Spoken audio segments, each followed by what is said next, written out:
polis tetap meneruskan siasatan kes simbah asid melibatkan tonggak utama pasukan Selangor FC Muhammad Faisal Abdul Halim walaupun kes terbabit diklasifikasikan sebagai tiada tindakan lanjut, NFA.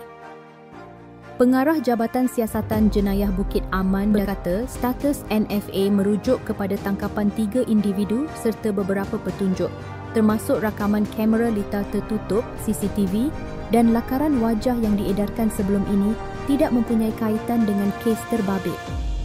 Ini merupakan SOP dalam mana-mana siasatan. Sekiranya tangkapan tidak mempunyai kaitan atau membantu siasatan, Timbalan Pendakwa Raya akan mengklasifikasikan kes sebagai NFA sehingga wujud perkembangan atau maklumat baharu, katanya ketika dihubungi hari ini.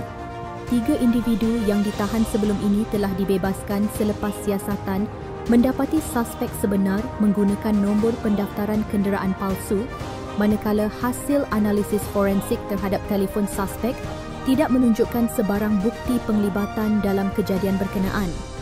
Beliau berkata, rakaman CCTV serta lakaran wajah yang diperoleh setakat ini juga tidak dapat mengenal pasti pelaku sebenar. Beliau turut menasihatkan orang ramai untuk tidak membuat sebarang spekulasi yang boleh mengganggu siasatan kes berkenaan. Pada 5 Mei tahun lepas, Faisal, 27, menjadi mangsa simbahan asid oleh individu tidak dikenali di sebuah pusat beli belah di Petaling Jaya sekaligus mengalami kecederaan melecur tahap 4 pada beberapa bahagian badan dan dirawat di unit rawatan rapi ICU selama 10 hari.